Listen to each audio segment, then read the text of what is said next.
ఒకే రోజు 4 దేవస్థానాలలో దొంగతనం చేసిన నిందితుడిని అదుపులోకి తీసుకున్నామని డీఎస్పీ ధీరజ్ వినిల్ వెల్లడించారు.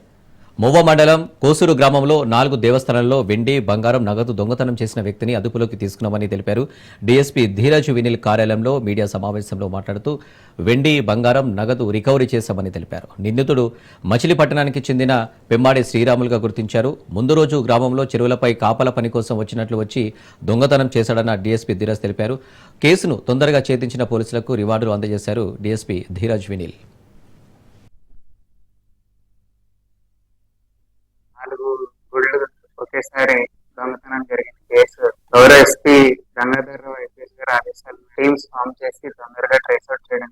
ఇందులో ముద్దాయి పేరు వచ్చి పెమ్మాడి శ్రీరాములు, వయసు 39 సంవత్సరాలు. ఇతను మచిలీపట్నం వాసి. ఇతను ఆ రోజు రాత్రి ఒకేసారి నాలుగు గుళ్ళు వచ్చి క్షత్రియ సంతాన వేణుగోపాల స్వామి గుడి, శ్రీ మహాలక్ష్మి సమేత గంగానమ్మ గుడి, వినాయకుడి గుడి, వీటిని ముందు రోజే వచ్చి చెరువుల్లో పనిచేస్తానని చెప్పి ఆ ఏరియాకి వచ్చి చెక్ చేసుకుని ఏవైతే లోపలికి ఉన్నాయో ఐడెంటిఫై చేసుకుని వాటిలోని వెండి ఆభరణాలు, బంగారు పుస్తెళ్ళు, అలాగే శటగోపం, కొంత క్యాష్ వీటన్నిటిని దొంగిలించడం జరిగింది. వెంటనే ఎస్పీ గారి ఆదేశాల మేరకు వెంటనే call data analysis, CCTV analysis, non offenders వీళ్ళందరినీ వెరిఫై చేయడం. మేము అలా వెనక్కి చెక్ చేసుకుంటూ వెళ్ళగా